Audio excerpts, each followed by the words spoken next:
Entonces vale la pena iniciar comentando que, como muchas otras enfermedades, la EPOC es una enfermedad que está infradiagnosticada.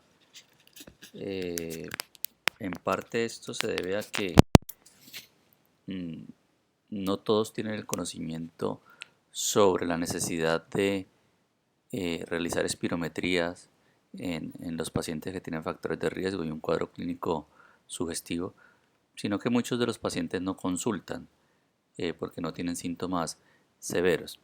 Sin embargo, pues pese a todo esto tiene una alta prevalencia y es una importante causa de mortalidad en el mundo. Desde hace tiempo veníamos hablando que para el año 2020 probablemente la EPOC sería la tercera causa de muerte. Habrá que esperar las estadísticas de este año a ver qué nos dicen. Sin embargo, lo que es bien claro es que EPOC genera muchas muertes. Para el 2012, por ejemplo, se reportaron 3 millones de personas eh, que fallecieron por esta enfermedad, lo que representaba el 6% de todas las muertes. La definición de EPOC es un poco compleja, digamos, o amplia. Eh, el documento GOL, ya desde el año pasado, hace 2 años, digamos que ha tratado de sacar una definición un poco más completa de lo que es la EPOC, y se define pues como una enfermedad común que es prevenible y que es tratable y que se caracteriza por unos síntomas respiratorios que son persistentes. Son secundarios a una limitación al flujo aéreo, que generalmente esto es progresivo y poco reversible, y que esto se debe a unas anormalidades en la vía aérea, ¿sí?, causadas por exposición a partículas nocivas o gases. Digamos que esta es la definición más completa que podemos tener de lo que es EPOC.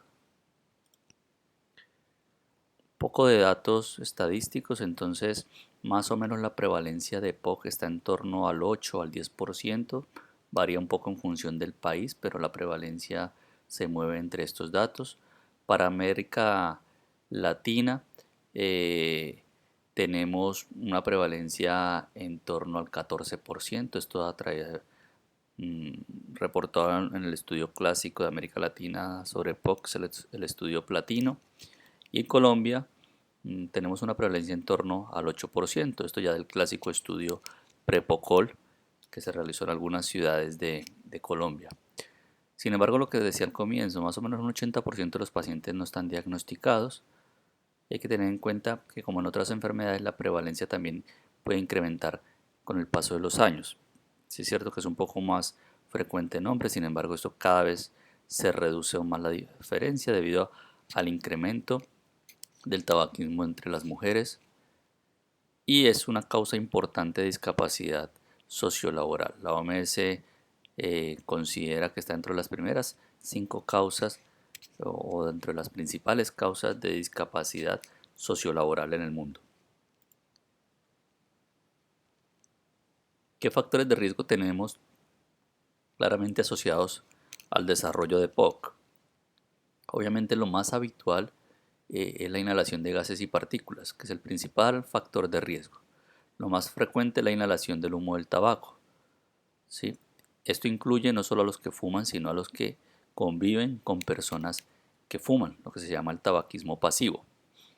Sin embargo, pese a que uno siempre relaciona EPOC con tabaquismo, hay que tener en cuenta que los pacientes que desarrollan EPOC, un 20% no son fumadores, por lo tanto hay otros factores de riesgo.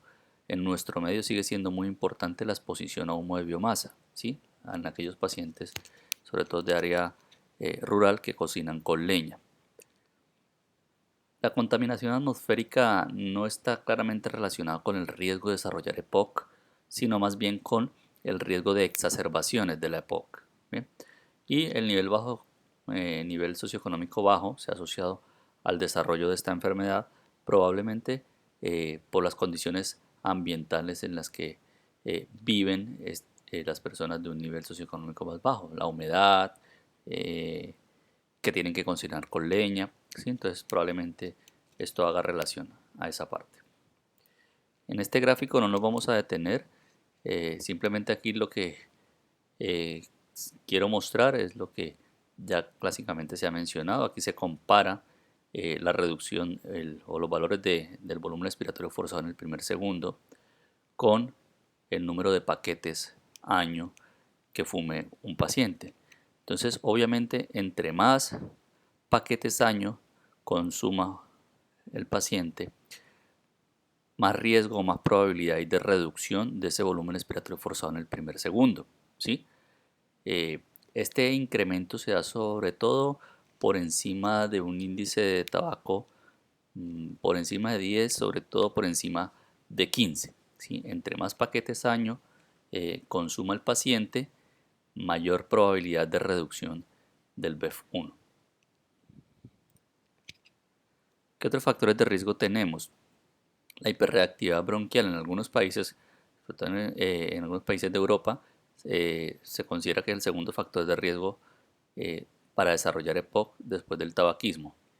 La bronquitis crónica, es decir, el paciente que tiene el fenotipo de tosedor, de tos y expectoración crónica, parece que predispone obviamente al desarrollo de EPOC.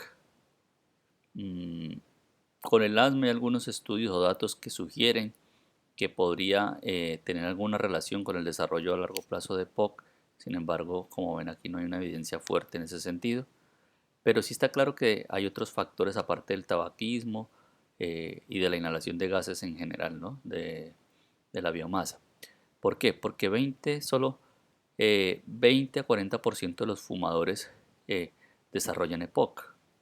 ¿Sí? Entonces, no todo el que fume va a desarrollar EPOC. Menos de la mitad lo va a padecer. Esto no indica que probablemente existen otros factores, entre ellos los factores genéticos.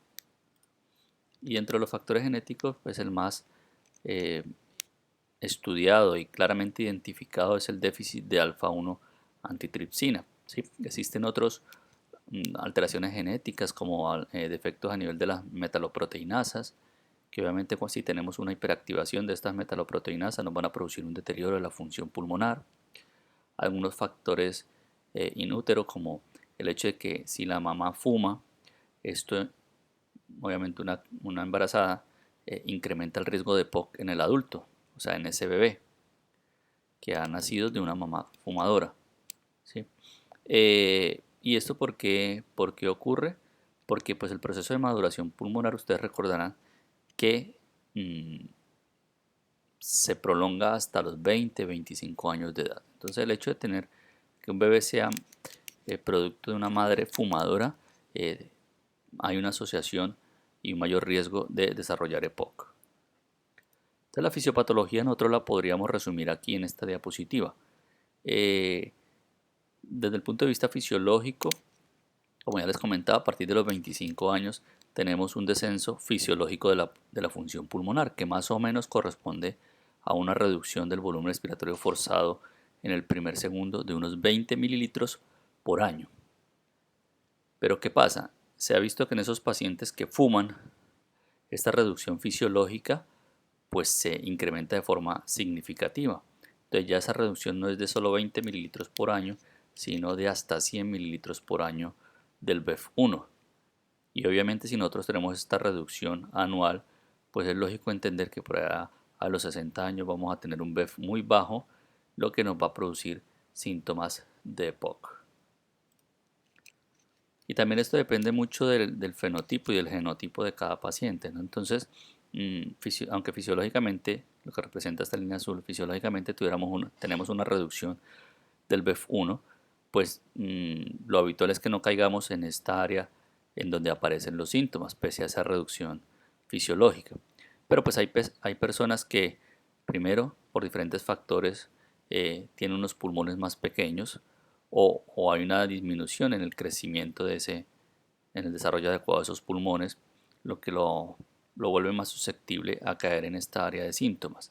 Hay otros pacientes, por ejemplo, que desarrollan un descenso muy temprano, antes de los 20 años, ¿sí? Probablemente asociado a factores también genéticos, y hay otros que aunque tienen un descenso más tardío, lo hacen de forma más acelerada. Entonces, por eso es que pese a que a que los pacientes fumen, perdón, no todos van a desarrollar EPOC. Eso depende también de las características genéticas y fenotípicas de cada paciente. Bien, Entonces, entrando un poquito más específicamente en la fisiopatología, hay que tener en cuenta que cuando un paciente se expone a las partículas de gases como la del cigarrillo, se produce una reacción inflamatoria a nivel del árbol bronquial. Esto lo que hace es reclutar células, neutrófilos y macrófagos que producen mediadores inflamatorios y liberación de metaloproteinasas, de proteínas, de enzimas, eh, cuyo objetivo no es destruir pues estas partículas que son ajenas al organismo, ¿sí? Sin embargo, toda respuesta inflamatoria o toda respuesta del organismo debe ir contrarrestada por una respuesta antiinflamatoria. Entonces, así como aquí se liberan enzimas, metaloproteinasas, también se liberan unos inhibidores de esas proteinasas, porque si yo no tuviera una inhibición de esta respuesta, pues produciría una degradación o una destrucción del pulmón. Entonces también depende un poco de la respuesta inmunológica, de la capacidad inmunológica del organismo, de que yo tras esa exposición mm, logre un proceso de reparación, ¿sí? Una respuesta controlada, o por el contrario, que tenga una respuesta exagerada y que estas metaloproteinasas produzcan un daño colateral destruyendo el parénquima pulmonar y produciendo lo que conocemos típicamente como enfisema. Entonces, igualmente aquí complementando un poco lo de la diapositiva anterior, eh, el cigarrillo volvido entonces desencadena en el tracto bronquial, en el árbol bronquial, una respuesta inflamatoria. Y por ejemplo los macrófagos, tanto las células epiteliales como los macrófagos, producen liberación de ciertos factores. Por ejemplo, los macrófagos producen liberación de unos factores quimiotácticos que atraen otras células. Un ejemplo es el ligando de quimoquinas 2, este que aparece aquí como CCL2, el cual actúa sobre un receptor, el receptor de quimoquina. ¿Sí? Entonces, este ligando es una proteína que se une a un receptor de quimoquina, que lo que hace es atraer monocitos o activar estos monocitos para que lleguen ahí al sitio de la respuesta. También está el ligando de quimoquina 1 y quimoquina 8, que también se unen respectivamente a su receptor a nivel de los neutrófilos, y lo que hacen es reclutar o activar más neutrófilos, ¿sí? Esto, pues obviamente usted entenderá lo que hace es potenciar esa respuesta inflamatoria. Las células epiteliales, el epitelio del tracto bronquial también juega un papel importante, por ejemplo, con la liberación de estos ligandos, el CXCL9 y el CXCL10, los cuales actúan sobre unos receptores que están a nivel de los linfocitos y lo que producen es una activación de los linfocitos y una maduración hacia linfocitos T helper 1, es decir, hacia linfocitos citotóxicos. Y todo esto pues lo que va a producir es por una parte, pues destrucción del parénquima, ¿sí? Que si es exagerada y no tengo una respuesta antiinflamatoria adecuada, pues me va a destruir el parénquima y produce enfisema. Pero por otra parte, los neutrófilos, monocitos, lo que van a producir es una inflamación del tracto bronquial, una hiperestimulación de secreción, y es lo que típicamente hace que el paciente con EPOC pues tenga muchas secreciones. Por otra parte, si toda esta reacción inflamatoria se mantiene, que es lo que pasa habitualmente porque la persona que fuma pues fuma durante muchos años, las células epiteliales también liberan algo importante, que es el factor de crecimiento beta, que lo que hace es estimular la producción de fibroblastos. Y vuelvo y digo, si eso se mantiene con los años, pues lo que se va a producir aparte de la inflamación es una fibrosis de la vía aérea pequeña, y es lo que explica que esos pacientes tengan una obstrucción que al final no es reversible. Eh, También hay, digamos, algunos factores mecánicos, ¿no? En el tracto bronquial hay unos cilios que tienen una función de barrera, ¿sí? Y una función también, digamos, inmunológica mediante la estimulación de secreciones a nivel del tracto bronquial para tratar de encapsular o de detener los factores externos que llegan aquí al tracto bronquial. Pero cuando yo me expongo al humo del tabaco, ese humo de tabaco también tiene un efecto directo sobre esos cilios, y lo que hacen es atrofiar todos estos cilios, y por lo tanto pues tenemos una atrofia que va a reducir por una parte esa capacidad de defensa que tiene que tienen estos cilios frente a factores externos, y por otro lado pues se va a estimular la secreción mucosa del tracto bronquial. Entonces, resumiendo, pues podemos decir que en los pacientes con EPOC pues tenemos una inflamación crónica que va a producir inicialmente una alteración de la vía aérea de mayor calibre. Esto produce pues acumulación de moco, células inflamatorias, también hay un daño ciliar y epitelial. Y pues cuando yo tengo una cavidad llena de material mucoso y en general lleno de material, pues esto estimula la broncoconstricción, que si esto se mantiene en el tiempo, pues va a producir una alteración de la vía aérea más pequeña, la de menor calibre, la que mide menos de 2 milímetros, y cuando esto ocurre es cuando empiezan a evidenciarse las características de la obstrucción al flujo aéreo. Esto desde el punto de vista pues histológico no lo vamos a detener aquí simplemente lo que hay es un infiltrado mononuclear en estos pacientes con EPOC, sobre todo los que se exponen al humo de cigarrillo. Aquí está el patrón histológico típico del enfisema, hay una destrucción del parénquima, y aquí lo que se ve pues es un engrosamiento de la íntima de una arteria en un paciente con EPOC. Entonces, ¿qué manifestaciones clínicas tienen los pacientes con EPOC? Un 30%, como ven aquí, van a presentar tos y producción crónica de esputo. Y digamos que los tres síntomas habituales son la tos, la expectoración y la disnea. Solo una tercera parte presentan esto. Y ese es el problema porque muchos pacientes no consultan por estos síntomas, por la tos y el esputo, porque les parece habitual que por el hecho de fumar, pues ellos tengan esos síntomas. Muchas veces el paciente consulta es cuando en verdad tiene algún síntoma que le genera una limitación para sus actividades diarias, y eso es la disnea de esfuerzo, ¿sí? Entonces eso suele ser el motivo de consulta de esos pacientes. La disnea suele ser persistente, que es lo que la diferencia del asma, ¿no? Porque en el asma pues el paciente está asintomático entre episodios, pero en el paciente con EPOC, cuando empieza a aparecer la disnea, esta se va a mantener en el tiempo, va a ser incluso progresiva, va a empeorar, y sobre todo con algunos factores se puede empeorar aún más los síntomas, como los cuadros gripales. En cuanto a la tos, pues la mayoría de fumadores tienen tos, ¿no? Porque pues por el solo efecto del humo del cigarrillo eso produce tos.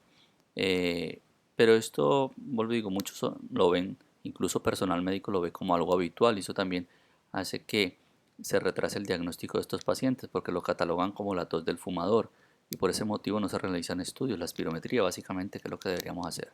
Entonces sí hay que tener en cuenta la definición o el fenotipo de bronquitis crónica, que es el paciente que tose y expectora por más de 3 meses al año durante 2 años consecutivos. En ese paciente, si fuma y tiene estas características, pues habría que hacerle una espirometría. Es de aclarar aquí que cuando hablamos de 3 meses al año no quiere decir que sean 3 meses seguidos, o sea, de enero a marzo, sino pues habría que sumar, como investigar todos esos episodios respiratorios que ha tenido el paciente durante el año, y si eso nos suma más de 3 meses, pues cumpliría el criterio y debe ser por 2 años consecutivos. La producción de esputo, pues normalmente la expectoración suele ser blanca. Hay cambios en la coloración pues cuando hay una exacerbación o una sobreinfección, y la cantidad pues también varía con los procesos infecciosos, ¿listo? Pero en general cualquier expectoración es patológica. ¿Qué otras alteraciones podemos encontrar en estos pacientes desde el punto de vista clínico? La fiebre, pues habitualmente los pacientes que tienen una exacerbación, sibilancias, dependiendo del grado de obstrucción, la pérdida de peso ya en pacientes muy evolucionados, y esto es súper importante porque el paciente con EPOC que empieza a perder masa muscular es un factor de mal pronóstico en este tipo de pacientes. Hay otros síntomas, otras manifestaciones que si llegan a aparecer, por ejemplo como el dolor torácico, habría que pensar en otras eh, comorbilidades, ¿sí? O complicaciones de la EPOC, descartar que no tenga un tromboembolismo pulmonar, que no tenga una pleuritis, un neumotórax, una ruptura de una bulla, porque el EPOC per se no da dolor torácico. En el examen físico pues puede ser muy variable, podemos encontrar taquipnea, sobre todo en los pacientes que tienen una exacerbación.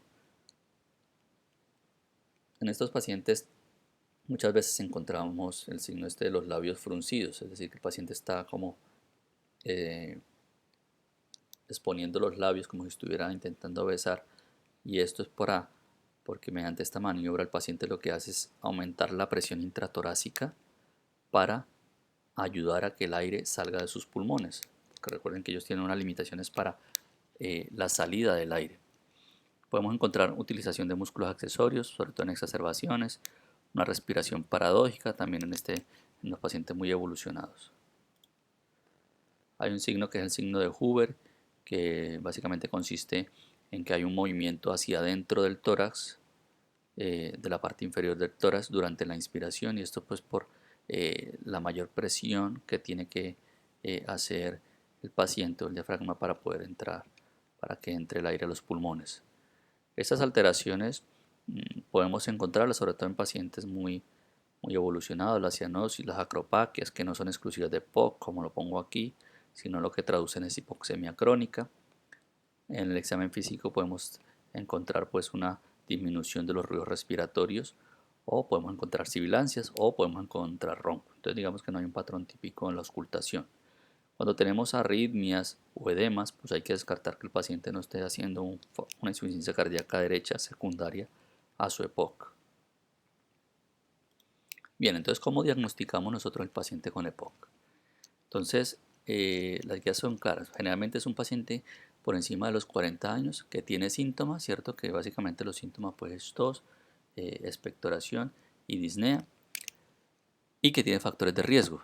O sea, por encima de los 40 años con síntomas y que tiene factores de riesgo. Factores de riesgo como el tabaquismo, como que cocine con leña o que sea un trabajador de la construcción, por ejemplo, ¿sí? Y en ese paciente, pues si tiene esos síntomas y tiene factor de riesgo, habría que hacerle una espirometría. Y esto es súper importante porque necesitamos hacer espirometría para el diagnóstico de EPOC. Y la espirometría es una prueba muy sencilla. Es importante que ustedes la conozcan, cómo se hace. En la charla que les dejé sobre espirometría, pues les explico un poco en qué funciona y cómo se interpretan. Básicamente tenemos un aparato con un software en el que nos piden la talla, el peso, la edad, y en función de eso el aparato nos calcula unos volúmenes. ¿Sí? Pues le pide al paciente que tome aire, que haga una aspiración lo más forzada posible, que la sostenga. Se hacen varios intentos, generalmente se toma el mejor valor de los tres intentos. Es una prueba sencilla, pero hay que saber cómo se hace porque también, aunque lo ideal es hacérsela a todo el mundo, hay personas que no logran hacerla. Entonces, pacientes, por ejemplo, de edad avanzada, que no entiendan muy bien cómo es la prueba, pues a veces tienen limitantes para realizarla, pero en general a todos se la podemos pedir. Y entonces la espirometría es importante tener en cuenta que hay una fase prebroncodilatadora, es decir, sin efecto de broncodilatadores, y una postbroncodilatadora que se hace mm, después de haberle administrado al paciente una dosis de beta-2 de acción corta, generalmente salbutamol, o de anticolinérgico del bromuro de ipratropio. Después de esa prueba, después de darle estos inhaladores, uno de estos, se repite la prueba, la que llama postbroncodilatadora.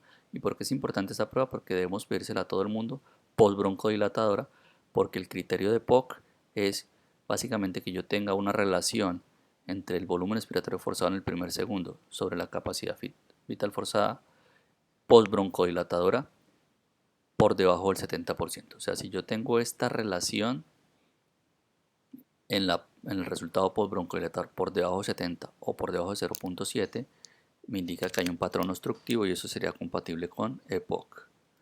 Y esto es lo que ocurre normalmente en los pacientes con EPOC. En un paciente que no tiene EPOC, pues lo habitual es que yo en el primer segundo saque mínimo el 80% del aire que tengo en mis pulmones, ¿sí? Entonces, si yo tengo eh, eh, una capacidad vital de unos 5 litros, en el primer segundo yo tengo que expulsar por lo menos 4 litros, que es el 80%, ¿sí? Entonces, esto es lo que normalmente ocurre en los pacientes pues, que no tienen EPOC.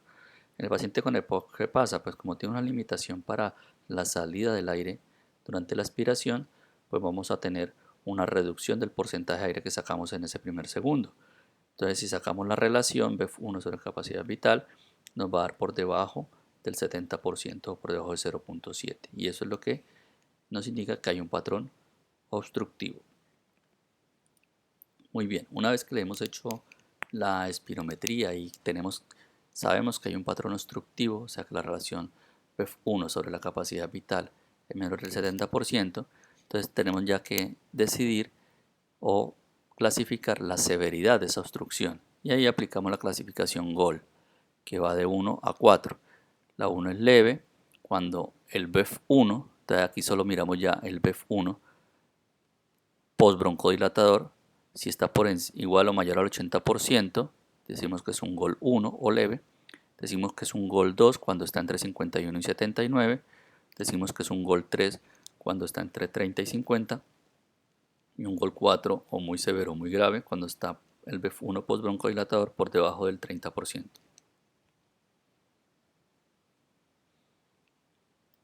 Bien, entonces ya hemos clasificado el patrón obstructivo y hemos clasificado la severidad de esa obstrucción. Otra clasificación que hay que hacer en el paciente con EPOC es aplicar el MRC, que lo que nos dice es la clase funcional de ese paciente. Este MRC viene de Medical Research Council, que es MRC, y lo que hace es clasificar la disnea de 0 a 4. 0 pues el paciente que no tiene disnea habitualmente. 1 es el paciente que cuando camina rápido o al subir una cuesta pues tiene disnea. El 2 es el paciente que tiene incapacidad para mantener el paso de otras personas mientras va en lo plano, caminando en lo plano. El 3 es el paciente que tiene que parar a los 100 metros o antes por disnea. Y el 4 es el paciente que tiene disnea básicamente con las actividades de la vida diaria, vistiéndose, duchándose, ¿sí? Entonces esto es importante clasificarlo en el momento de la consulta con el paciente.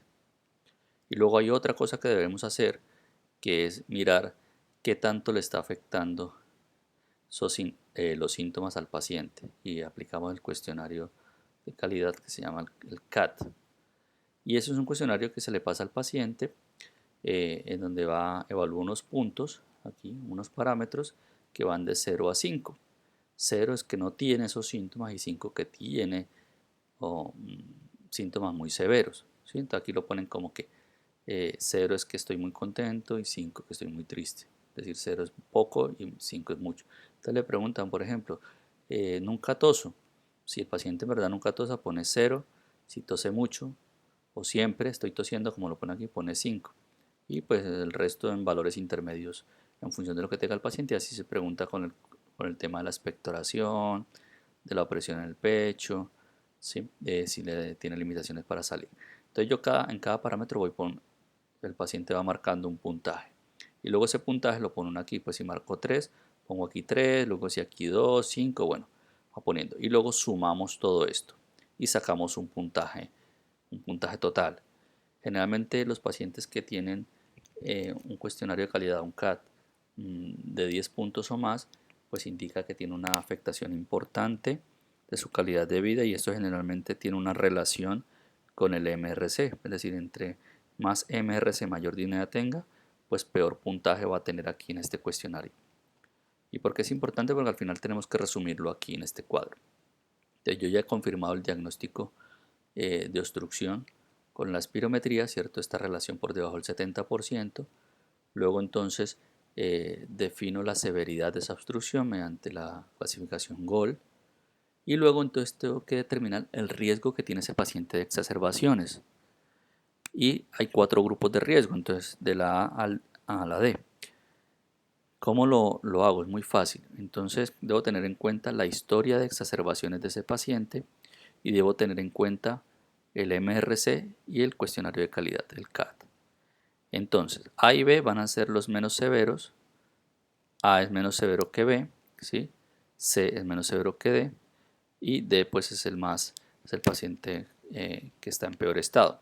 Entonces, sobre la parte de abajo colocamos el MRC si está entre 0 y 1 o si el cuestionario de calidad de vida está por debajo de 10. ¿sí? En esta parte. Y en esta otra está el MRC mayor o igual a 2 o el cuestionario de calidad mayor o igual a 10 puntos. Y aquí colocamos en la parte inferior si el paciente no ha tenido exacerbaciones o máximo ha tenido una exacerbación.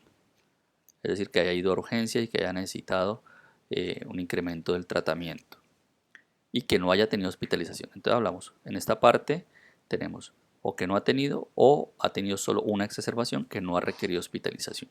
En la parte de arriba pone, aplicará si el paciente ha tenido al menos una hospitalización o ha tenido al menos 2 exacerbaciones. Bien, entonces aquí ponemos las exacerbaciones y aquí ponemos el MRC y el CAT. ¿Qué escojo yo? Pues con la historia de exacerbaciones no hay problema, ¿cierto? O ha tenido o no ha tenido. Con el MRC o el CAT, si en algún momento tenemos, digamos, lo normal es que esto se relacione. Si yo tengo un MRC alto, voy a tener un CAT alto, pero pueda que les pase, sería un poco raro, que yo tenga un MRC alto con un cuestionario de calidad bajo. Entonces, si les pasa eso, lo que hay que escoger es el más severo. Es decir, si yo tengo un CAT bajo, pero tengo un MRC alto, pues me quedo en el grupo del MRC, donde está el MRC alto. Si pasara lo contrario, que tuviera un MRC bajo, pero tengo un CAT muy alto, me quedo con el grupo donde está el cuestionario de calidad alterado. Bien, y entonces yo lo ubico. Si el paciente está en este grupo porque no tiene mucha disnea y tiene un cuestionario de calidad con pocos puntos, me quedo sobre esta, sería A o C, y luego como defino cuál grupo es, pues dependiendo de las exacerbaciones. Si no ha tenido exacerbaciones, no ha tenido hospitalizaciones, me quedaría aquí, en este grupo.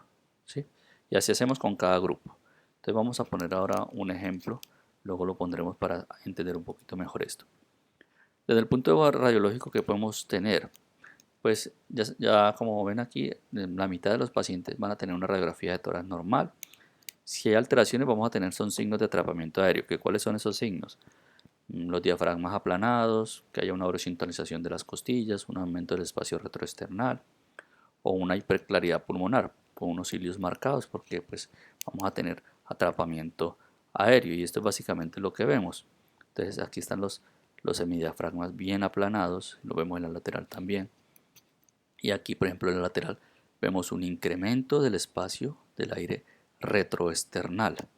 Bien, aquí también vamos a ver los cilios muy marcados porque como hay una hiperclaridad, hay un atrapamiento de aire, los pulmones se ven muy negros, muy radiolúcidos. Entonces se marcan un poco más los cilios. Igual aquí por ejemplo hay una horizontalización de las costillas, o sea se ven más horizontales las costillas. Hay un marcado incremento del espacio del aire retroesternal, que es esto. Bien, entonces esos son los signos típicos de atrapamiento de aire, que es aplanamiento de los hemidiafragmas, horizontalización de las costillas e incremento del espacio del aire retroesternal. ¿Qué otras pruebas podemos hacer en estos pacientes? Las pruebas de volúmenes pulmonares y la difusión del monóxido de carbono no se hacen de rutina en los pacientes en los que sospechemos ya una fibrosis, se podría hacer. Los gases arteriales hay que tener en cuenta que no se lo hacemos a todo el mundo. Solo hacemos cuando tenemos o evidenciamos signos de insuficiencia respiratoria, es decir, que el paciente esté saturando por debajo del 92% o que tenga un BEF1 muy bajo, ¿sí? O que tenga signos de insuficiencia cardíaca derecha, por ejemplo. Otras pruebas, esto sí es importante, el test de la marcha de 6 minutos. Es una prueba muy fácil, se hace durante 6 minutos, como su nombre lo dice. Tiene poco costo, pero nos sirve de pronóstico. ¿Sí? Lo que es la pérdida de peso y el test de la marcha de 6 minutos son muy importantes en EPOC porque sirven de pronóstico. Ecocardiograma lo pedimos si tenemos signos de insuficiencia cardíaca derecha para confirmar esto.